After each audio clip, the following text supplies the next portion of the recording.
But for now, we've got the wonderful Emma Grovum here to join us. We're here to talk about all this crazy geeky tech stuff that you need to build a tech stack around your membership program. But we did agree beforehand that we were not going to talk about just very nitty gritty tech stuff, but to talk about it from a strategy point of view. So if you were thinking about how to piece together, say, your CMS or your analytics or your email components, this is what you need to think about if you're going down this road of memberships. Emma wrote the book, literally, well, the guidebook, well, the section of the guidebook that talked about tech stacks in membership. So we thought it would be a great idea to have her here because we all need to figure this stuff out. Emma, it's really early where you are. Thank you for taking the time to join us this evening. No problem. It's really late where you all are, so I appreciate so many of you joining and from all around the world, which I think is really phenomenal. Can someone confirm that you can see my screen in the slide that says setting up your membership? We are all confirming in a thumbs up to you. Absolutely. Wonderful. Present away. Okay, here we go. I'm going to start my timer because I know that we're trying to keep a lot of time for questions. So here we go. This is setting up your membership tech stack. So this is a little bit about me. I'm Emma Carew Grovum. I'm the founder of Kimbap Media. I worked as a journalist for 10 years and also as a product manager in newsrooms in around the United States. I work with a variety of newsrooms to develop their technology and product strategies. I also train journalists on digital storytelling, audience engagement, and help newsrooms with anti-racism interventions.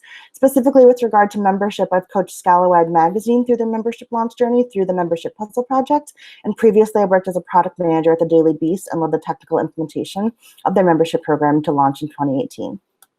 So what we're going to talk about is the components you need to build a technology stack, how each building block should function, tips for navigating the vendor selection process, and then we'll head to questions at the end. A few reminders, this is not a session to give individualized or specific software or tool recommendations. So throughout the presentation, you'll see I say things like, you might have heard of X, Y, and Z tools. And so it's not a recommendation either way about which tool to choose. The idea is to arm you with the power and the vocabulary to set up your tech stack because there is no singular right way. There's not a right answer and a wrong answer. But so what we hope is that you'll be better armed to make these decisions and have these conversations. So the first thing to consider is the value of staff time, right? So many of you are coming from the startup and small newsroom situations, right? So you don't have a huge product team. You don't have a huge membership team. It might just be your publisher and one other person launching membership. So keeping track of the value of staff time is so important. Cost is very important, but manual solutions that require a staff to fill out a form or transfer the data from one spreadsheet to another, that can add up over time.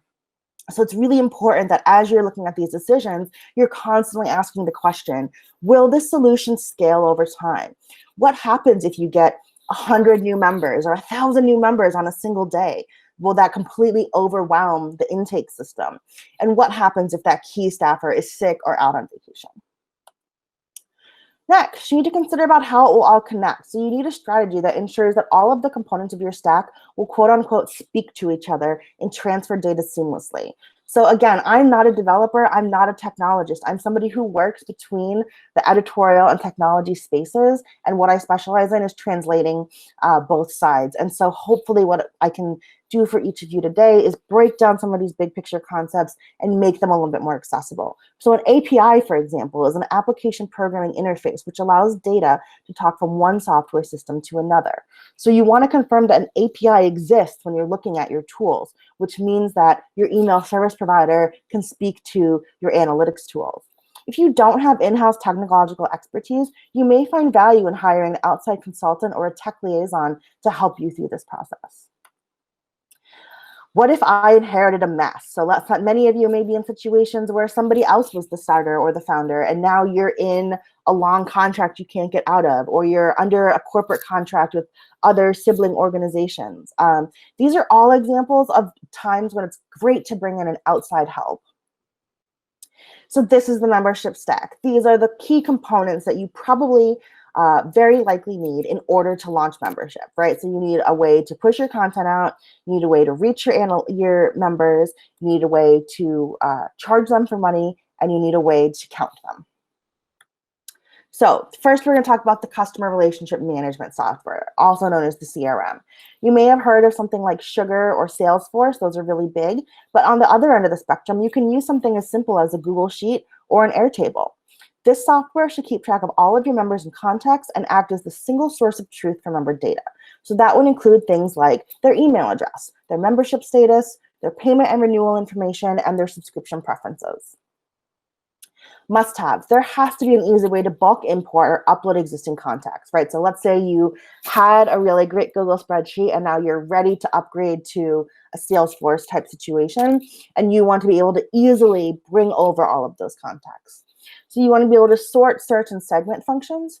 You want to be able to track members and non-members, and you want to make sure that their data is secure. Nice to haves are things like segmentation and tagging tools and an internal notes capability to keep track of who's talked to which member. Some trade-offs to consider, right? A flat spreadsheet is super easy to use, like a Google Spreads, like a Google Sheets, whereas a dynamic database like an Airtable means that you're able to sort and filter on multiple facets of the data. Should you use something free like Google Sheets or Airtable? Should you hire a developer to customize something that's already open source, or should you consider buying an off-the-shelf package, which means that the system is already built and you use it as is? And does it update automatically, and can it sync with other tools in your stack? Very, very important. And does it speak to the CMS and email service provider easily through APIs or other integrations? So this is the part where it comes in to say, are you able to connect the dots between your pieces of technology? And you'll hear that over and over and over. Sorry, content management system. We're on to the next section. So this is where all of your content lives, all of your editorial. You might have heard of tools like WordPress, Squarespace, Drupal, Chorus, Arc, or Brightspot. And this is the software that's going to publish your website, such as members-only content or a membership landing page. And this tool is responsible for publishing to all of the places where your future members are likely to encounter the brand. So apps, newsletters, websites, social media feeds, all of those places. So this is, you probably already have a content management system. You're unlikely to be choosing that first, right? Like most people have this settled out. You create and manage pages for your website. You create, manage, draft, design individual posts, manage the header, footer navigation, and integration with the CRM, the ESP, the sign-up forms, and the payment processor, which means that all of this is able to take place on your website. Now, some nice to haves would be things like a centralized image and multimedia tool, easy to use plugins and integrations to enhance the system. So it's like a WordPress situation where there's WordPress core, and then there are open source tools you can add to customize your implementation. Is it built iteratively so you can continue to grow and adapt rapidly with shifting trends? And again, I'm going to hammer this point over and over again, making sure there are open API endpoints that can speak to other software systems. Some trade-offs to consider is the CMS maintenance. Someone is going to have to do this work, and you have to account for that in advance. So will an off-the-shelf product continue to customize your solution as your organization grows and needs to change? An example of this could be if you had an off-the-shelf CMS several years ago when Google AMP came out, you had to wait until your CMS provider built out AMP integration, for example. Whereas if you owned your own system, you were able to pivot and build iteratively on it much sooner. And that's kind of that last point. Unfortunately, this is unlikely to work for most small teams who need to grow. Building your own CMS requires a large team and a lot of folks on hand. So if you're starting small, you might want to either hire an outside developer or customize an off-the-shelf product. Email service providers. This is where we're going to start to connect the dots here. So you might have heard of a tool like Sail through MailChimp, Constant Contact, or Engaging Networks. And this is going to manage the email relationship with your customers and deliver content via email publishing. Some must-haves are obviously the ability to manage your email contact lists and segments, even better if it syncs with your CRM, right? So you should be able to build, manage, design your newsletter templates, send email blasts like newsletters, send serial emails like welcome and onboarding. That should be automated. You shouldn't be responding to every new donor individually or every new member individually. There should be ways to automate that. sign up new users, and allow users to manage their unsubscribe and preferences, and making sure that you're GDPR compliant, obviously. So some nice to haves are automated emails like renewals and credit card expiry, the ability to create and deploy pop-ups or CTAs on the website.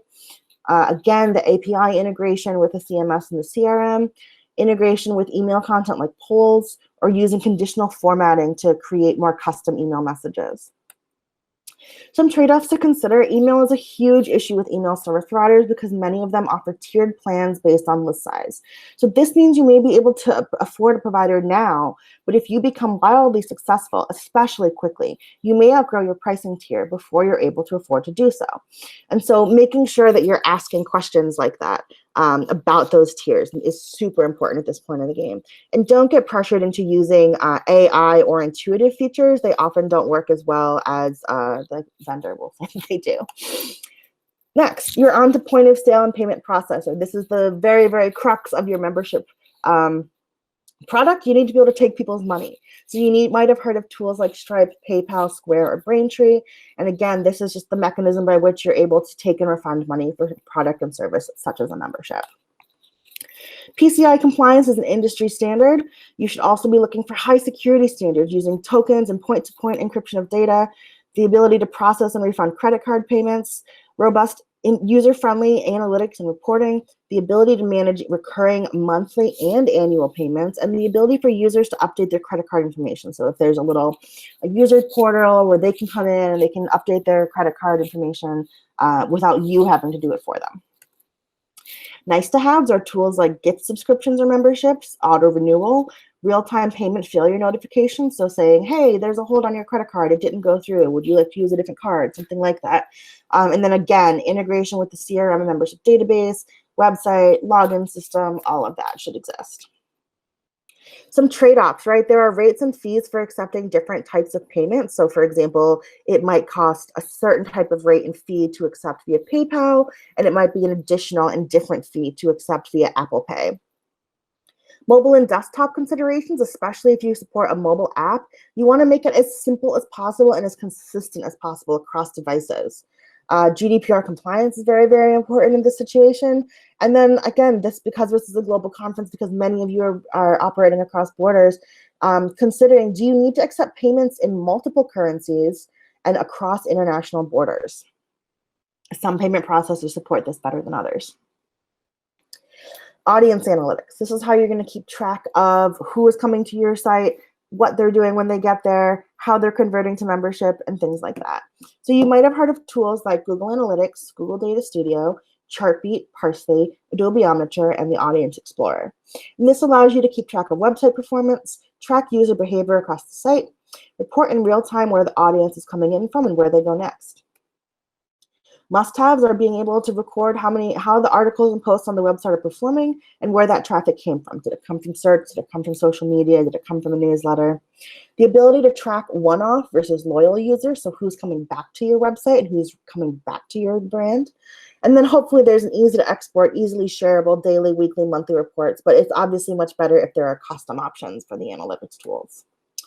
Nice to haves are an app or easy to use mobile view, real-time data, especially with regard to social media traffic, advanced sophisticated data exploration and report building, whether or not this needs advanced training. So for Google Analytics, for example, there are some very easy things you can teach everyone to do, but the tool is also incredibly sophisticated and complex, and so people with more advanced training can do quite a bit more with the tool.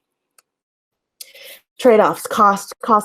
This can get really expensive really fast if you're looking at some of the more proprietary systems like an Adobe or similar. Do you have a login system? This affects how you will track your audience. Was the system designed for journalism, membership, or newsroom usage? Not all analytics tools were. And then the depth of the sophistication of the data you have access to. So GA and Omniture, for example, very powerful tools that may require training, while Chartbeat and Parsley are simpler but easier to use. So let's think through the example of how might we use analytics to drive a membership strategy. If you think about your acquisition funnel steps and the audience segments that align with each step. So let's say you are bucketing your members, your visitors into 3 buckets: once monthly, 3 times monthly, and 5+ monthly. Now, your 5+ monthly visitors, That's your potential membership pool. And you want to increase the size of that pool by moving 3x monthlies into the 5+ box. So this creates a two-pronged approach to acquisition, grabbing the low-hanging fruit while simultaneously refilling the pool of potential members. So that means you're constantly trying to convert your 5+s, but you're also trying to replenish the supply of 5+s by moving 3x's into the 5+ box. Social media management is another really key tool. You might have heard of things like Social Flow, Buffer, Hootsuite, and Sprout Social. This allows you to coordinate and schedule your social media posts. And social media is one of your best brand ambassadors and one of the many avenues that potential members will find you.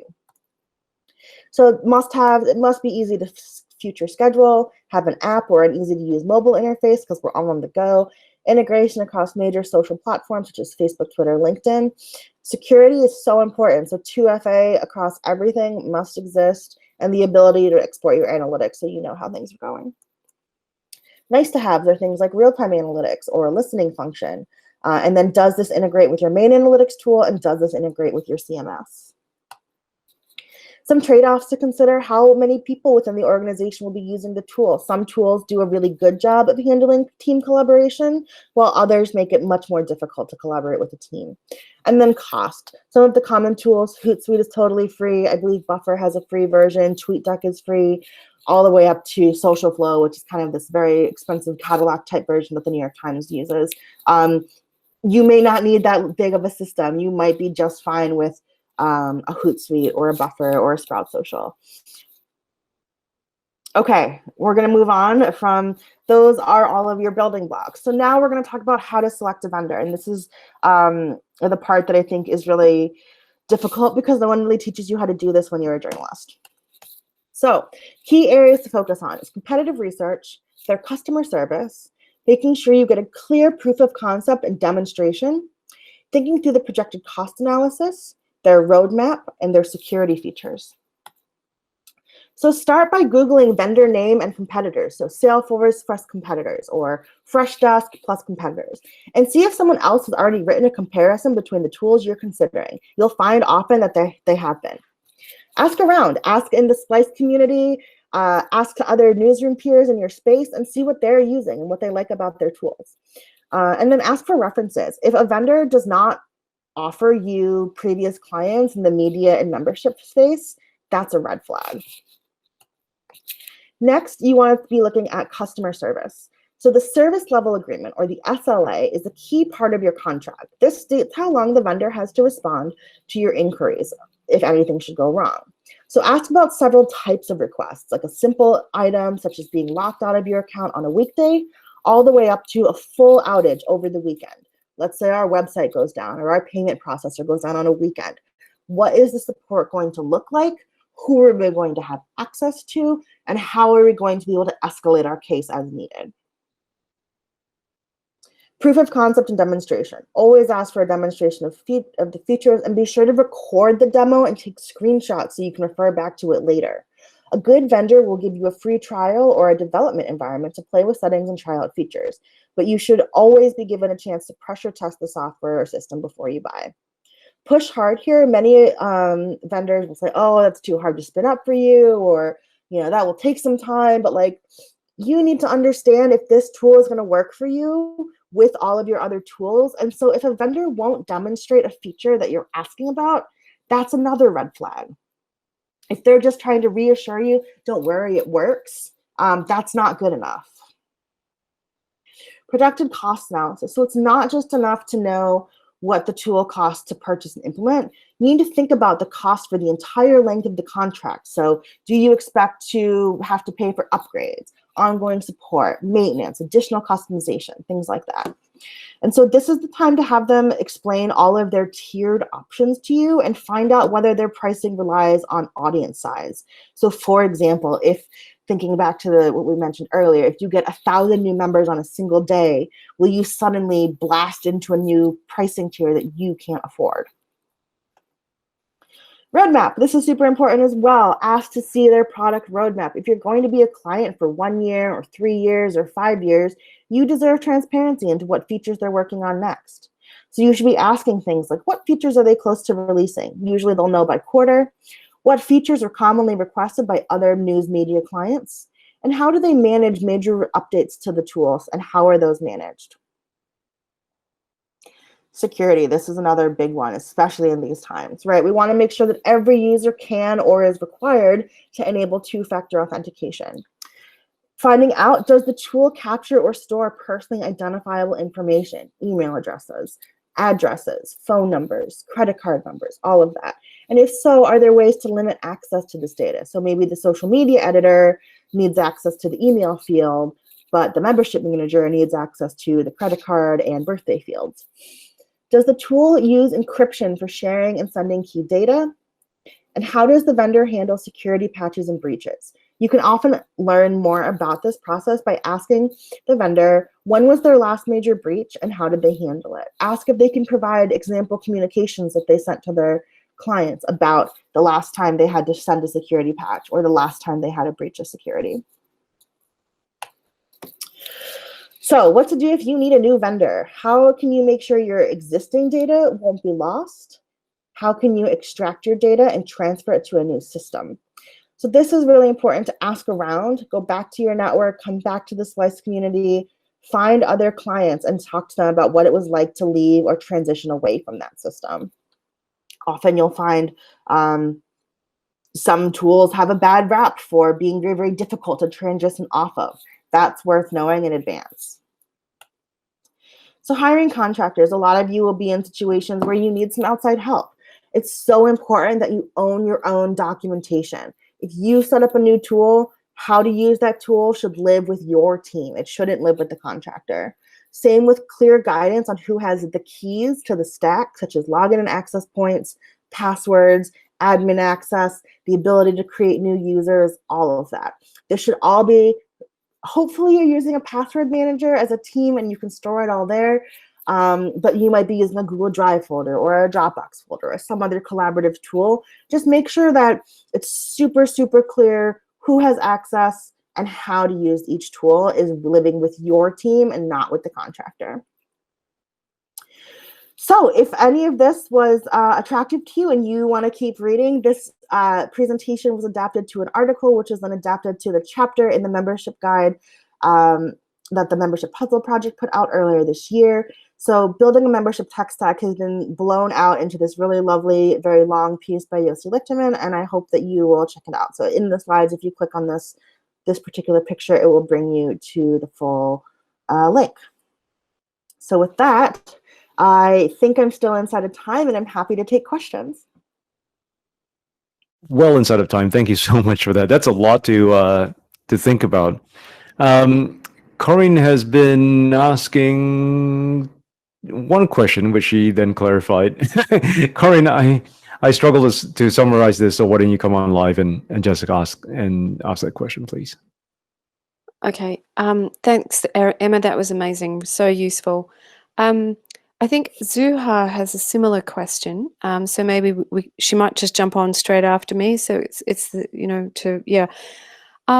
so small publishers would be choosing often third-party platforms. Do you have any tips on the kind of principles that people need to keep in mind when they're choosing a bunch of third-party platforms? And Richard and Alan have outlined 18 in the chat while you were speaking that they're using. Wow. That might need to integrate with each other. Absolutely. So I think that the number one thing you're looking for is an open API across the board. So the first thing you should be asking when you're having that sales conversation with the vendor is, how can I connect this to my other tools? So for example, you might be using Trello with a Slack integration. You might want to use Salesforce with a Zendesk integration, right? If you're having a customer service side of your business. So it's all about making sure that they talk to each other, and that's by making sure that an open API point exists. So Zuha, you sound like you have a similar but slightly different question. Go loud and ask. Yeah, you can hear me, right? Absolutely. Yes, okay, perfect. So I'm based in Pakistan. I'm a journalist here.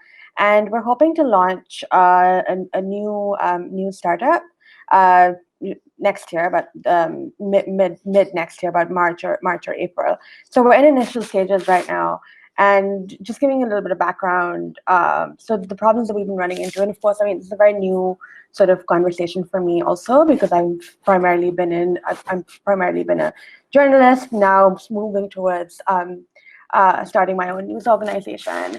And the problem here is that a lot of vendors that we talked about in our conversation they don't function here because of credit card issues or whatever, So we've been running into a lot of problems as far as like Stripe or PayPal are concerned, because they can't work here. And so we were thinking of using a third-party website like Patreon, for instance, and sort of linking that back to the main website. And we were just wondering, in terms of usability, does it make sense to link a third-party site to the main website in order to manage our membership and subscriptions? So it would just be payment would be handled by Patreon, and then everything else would be through the website? Yes, exactly. Yeah. Got it. So I don't know a ton about Patreon specifically and how it works or doesn't work, but to me, the idea is that as long as you're able to take people's money on one hand and give them something on the other hand, I think that as long as that is a seamless process, so like if you have to log into Patreon, do you also have to log in a second time on the website? Do you have to log in again to make sure that your emails are going to the right places? So like, I think in that situation, you want to make sure there's only a single login for all of your components. Right. Okay. That makes sense. That's really helpful. Thank you. Awesome. I'm glad.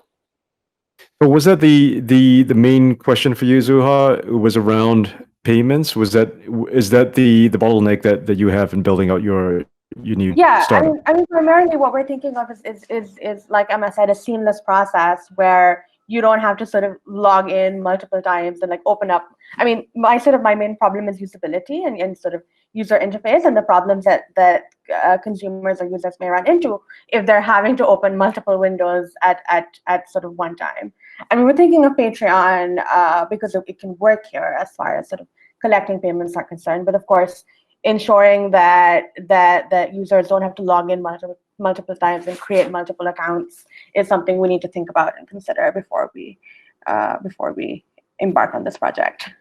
Yeah, and probably mobile first as well. So that's going to be another can of worms. Yeah, lots of things to think about. Yeah, there are those third party things, not just like Patreon, but also like Kofi or Gumroad.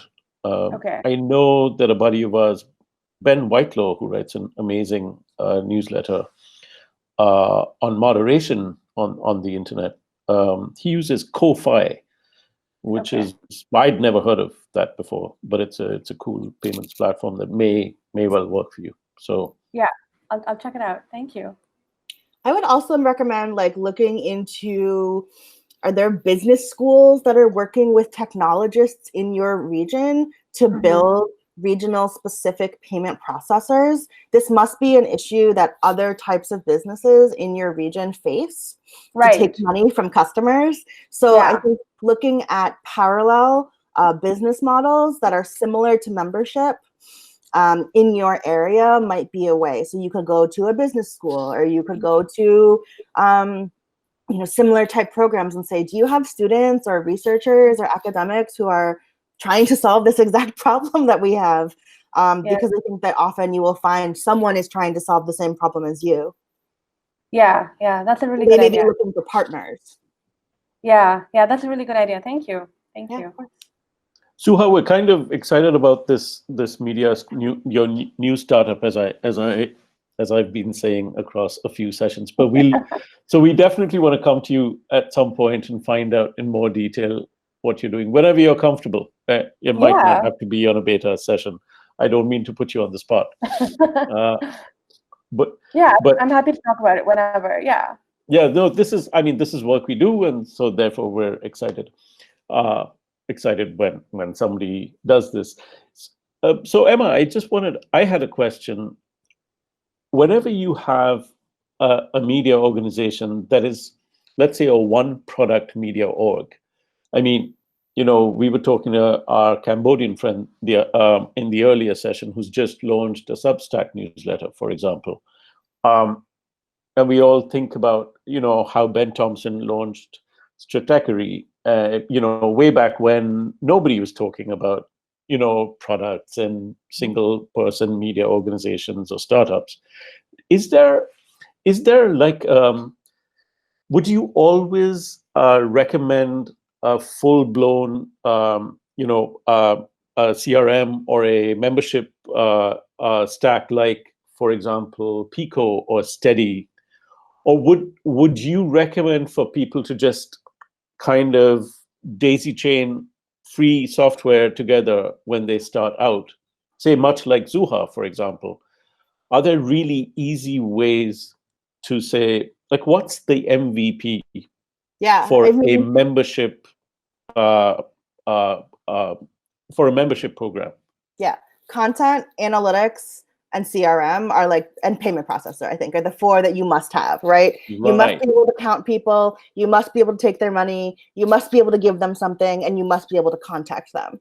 So I think how you get to those four building blocks, some people, money is going to be the most important thing for them, right? That is their biggest limitation.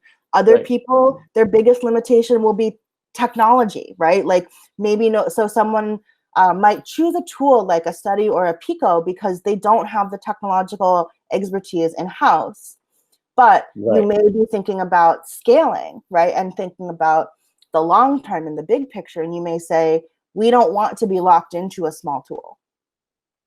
If we think that we're going to have a groundswell, we're going to have 5,000 members by the end of this year, we might outgrow a tool like Study or Pico in the short term. And so maybe we want to build it ourselves from scratch and then iterate and then add bigger as we get more money and more revenue.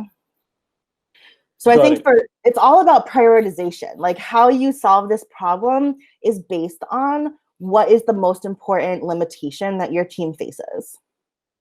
Like I remember when, Jessica Lesson began the information back in San Francisco, which is tech business. I mean, she started a WordPress website in 2013, and it was all about tech, finance, and business. I mean, she had a WordPress site, and she took money up front, and I think she used whatever was built into WordPress, back at that time, and they've gotten fancier over the years. But I think it is possible to start doing all of these four things that you mentioned: count people, take the money, email them, and what was the other one? Give them content. Give them content. That you can actually arguably do this for free. Oh yeah. Or like, I don't know, $5 a month with maybe Google G Suite. Okay. Yeah. Right. Yeah. If you had a free WordPress site and a free Airtable as your CRM, you're probably going to have to pay for a payment processor at some point because they take a cut, whether it's Wufoo or WooCommerce, I think it's what it's called now. Right. Or Stripe or PayPal or Braintree. However, someone's going to take a cut at some point, and so you have to be prepared to pay that.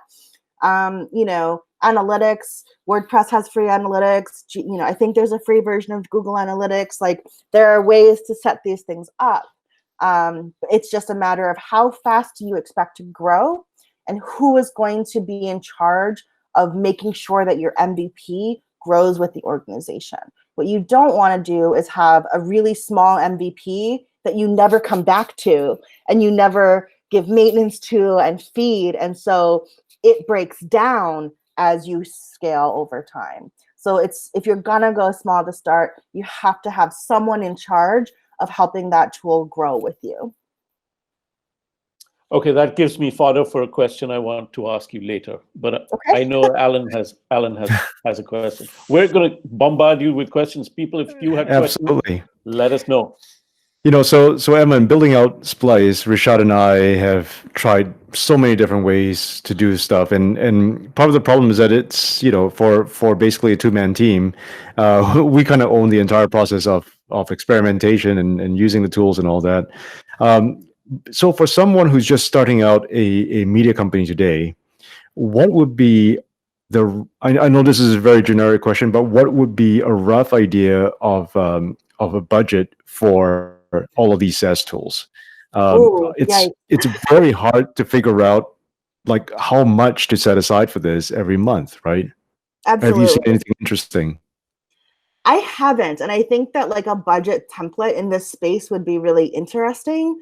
It 100% depends on, are you in a multi-year contract with an organization? Are you on a free trial? Are you paying for, up to 5,000 members, it's free, and then after 5,000 members, you start paying.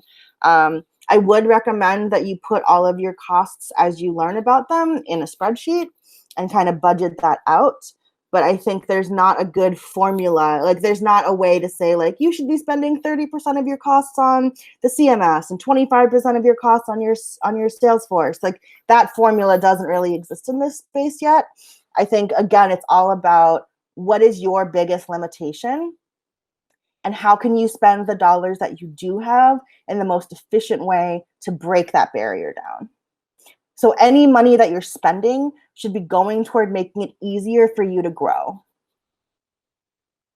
Yeah, that's a good way of looking at it. Also, when it comes to money and, when it comes to the tech stack and who owns that tech stack, how do you staff for something like this? Would you say that all the tools, and I'm talking about a small organization. When I say small, I would mean anything from where Alan and I and Shirley are at to where, say, maybe 15 people. Fahad, I think you guys have about thereabouts 15 or so people in the current. So a small organization, would you say one person owns the tech stack? No. In Splice, for example, Alan and I both own it. We do different things across, and in a crunch, Alan can design awesome stuff, and in a crunch, I could probably teach him and Shirley how to use Google Sheets. They tend to disagree. I don't know why. I don't know why they laugh. They're both laughing. I have no idea why. But you're going to love this answer then, Rashad, because in a small team, it's so important for everyone to have ownership over the tools. Yes.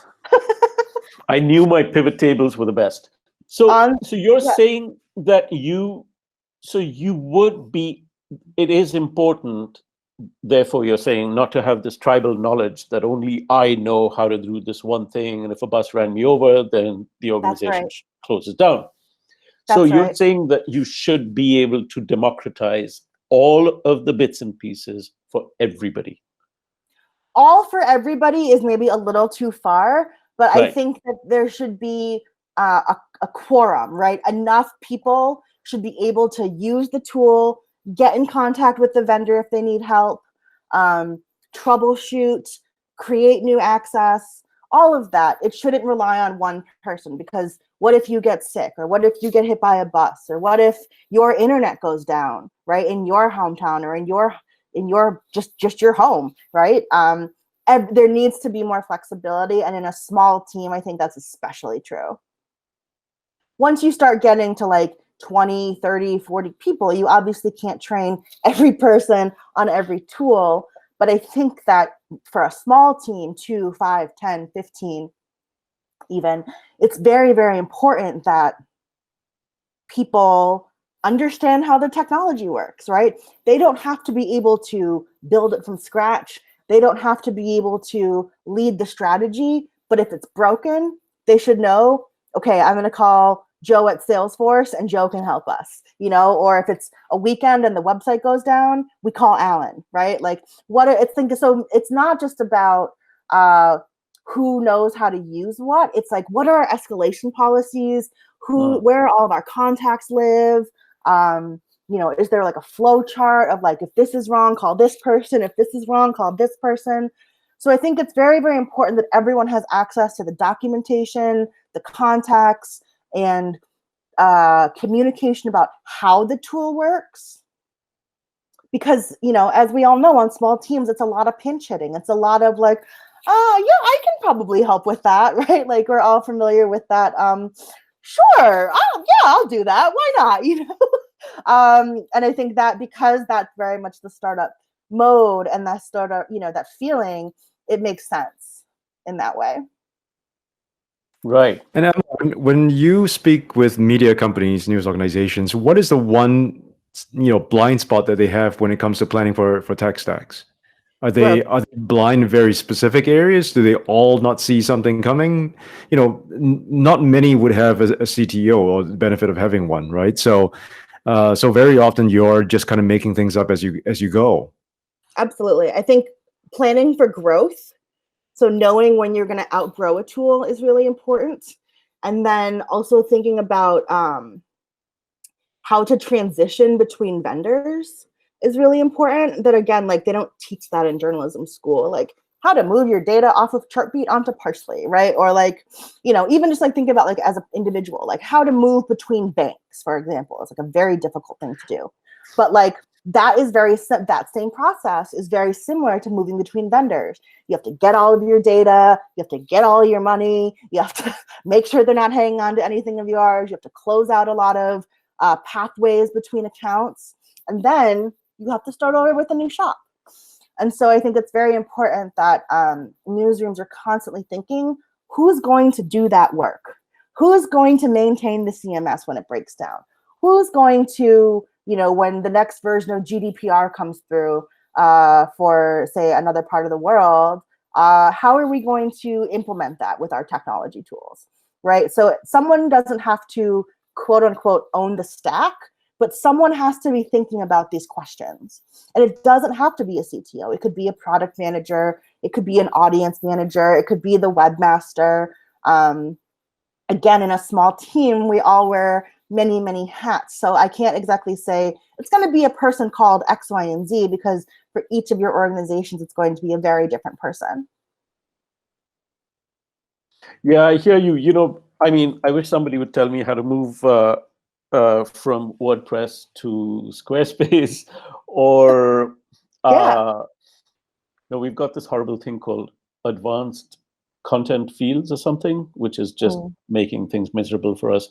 But anyway, or even when MailChimp drops you that bomb every now and then and says you've just crossed so many subscriptions.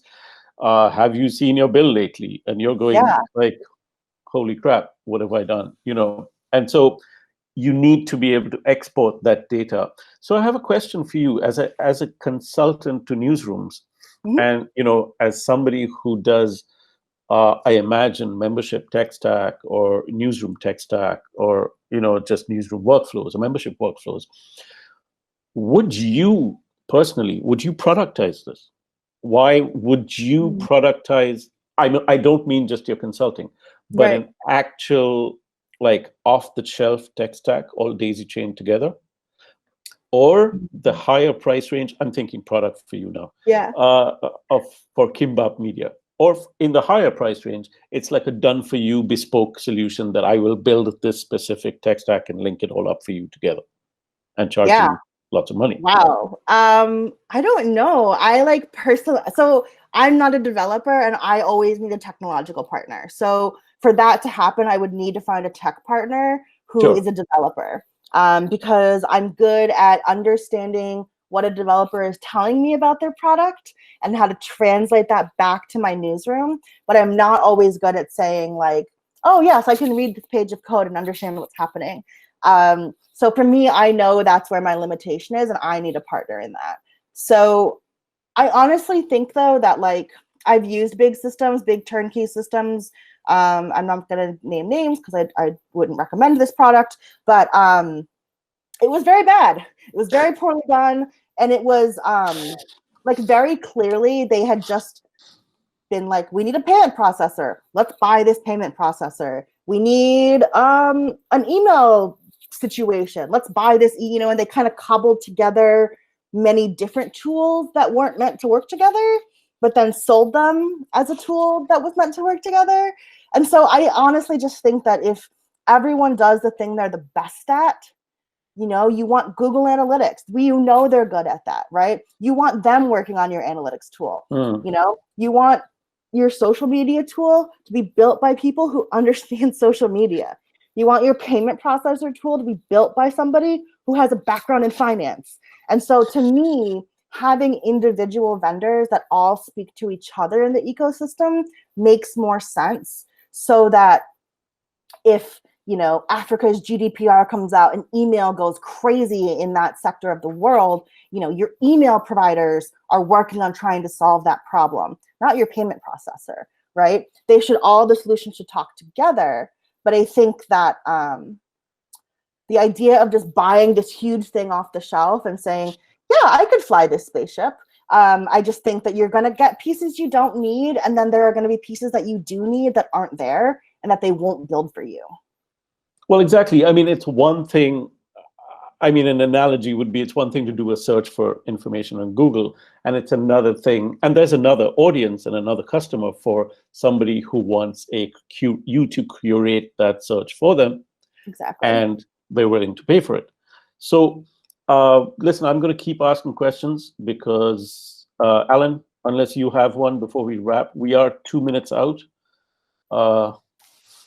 Nope. All yours, buddy. I could keep going. But listen, what do you think about, I'm going to ask you for a very specific opinion, and you can take the fifth if you want. But what do you think about tools like Substack? Substack kind of changed a game. Yeah. Maybe not the game. They changed how people looked at this tiny little thing, you know, called the newsletter.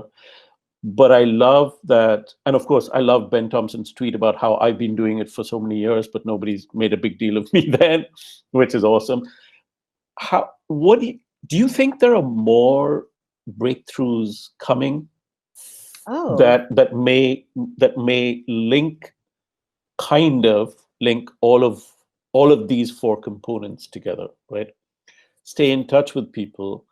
Yeah. Make them pay for it, give them content, email them, and I think then increase the value of your offering or your product. Yeah. I mean, I'm looking at Dee here, who runs Plates Magazine, which is a food magazine, and she, as far as we can tell, she's a one-person operation. But so, how do you think more is coming, much like Substack? I think Patreon is a good example, right? You have seen creators, not just in media, right? You've seen creators in sex work. You've seen creators in body inclusivity. You've seen creators across many disciplines use the Patreon model and become successful. And I think that the difference in Patreon and Substack is where I've seen Substack succeed has traditionally served a particular type of creator. They're mostly white, they're mostly male, they're mostly coming from a legacy background. Whereas I believe something like a Patreon has been a little bit more democratized, and you've seen successes. They're smaller successes, but there are more of them, right? I think that there are more people making a livable wage on Patreon, and there are fewer big names on Substack making big bucks. Does that make sense? Yes. And I think that as the Patreon model continues, both in our space and in other spaces, you'll see that product. I'm really curious to see how that product evolves in a year, in 3 years, and in 5 years, because I do think they have a good model that allows people to build their brand, serve their product and their audience. I don't know yet how those will scale, right? So if you want to see people going from, yeah, I'm a one-man band shop, I make a livable wage, you know, whether it's whatever it is, wherever you live, but I'm not getting rich, right? And I want to get rich. And so if that gap, I think, is a gap that exists. How do you jump from a reasonably successful Patreon to a $1 billion Substack or whatever comes next? Right. It'll be interesting to see, for example, like a Kickstarter for media startups. Mm-hmm. Kickstarter. Sorry.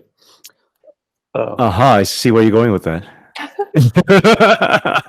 It's going to be called the Spice Cake. another generation, another day. That's Emma, right. this has been wonderful. We're overrunning slightly now. I just want to thank you so much for taking the time and sharing that knowledge with us. Super useful.